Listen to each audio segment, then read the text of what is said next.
বিসমিল্লাহির রহমানির রহিম। আসসালামু আলাইকুম।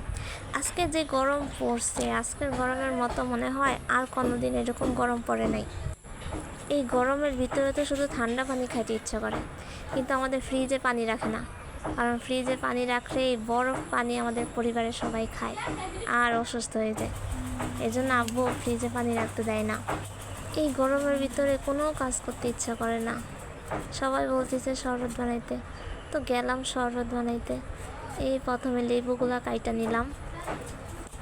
এই লেবুগুলা কিন্তু আমাদের গাছের, গাছ অনেক বড়, এখন পারা যায় না।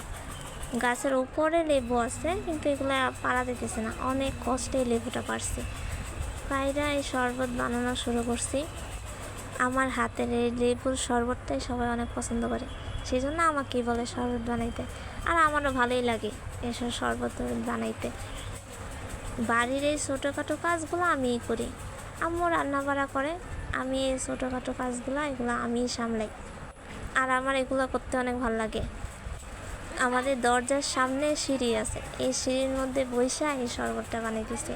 আমি গ্রামে আসলে আমি বেশিরভাগ কাজে এরকম এই সিঁড়িতে বৈশাই করি। মানে আমার অনেক ভালো লাগে এই সিঁড়িতে বইসা মানে কাজ করতে।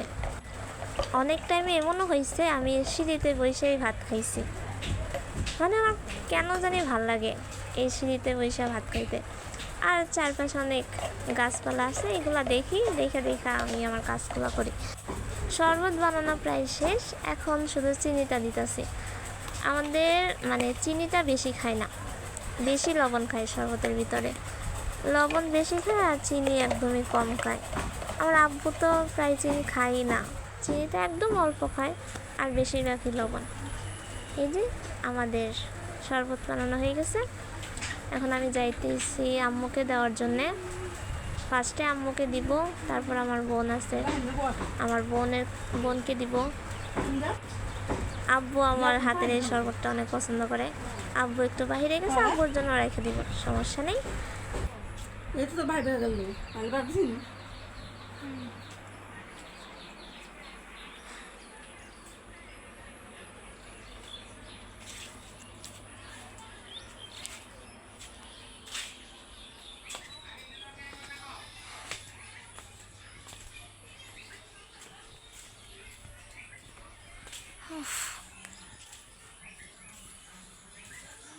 আচ্ছা, আমাদের গ্রামে বলে কি যে গাছ থেকে যদি একবার ফল চুরি হয় তারপরে নাকি সেই গাছে আর ফল ধরে না। যেমন আমাদের এই গাছটা, এই গাছে কিন্তু গত বছর অনেক ফল ধরছিল, কিন্তু এই বছর অনেক কম। মানে গত বছর চুরি হয়েছিল, কিন্তু এই বছর অনেক কম। তো এটা কি সত্য কথাই?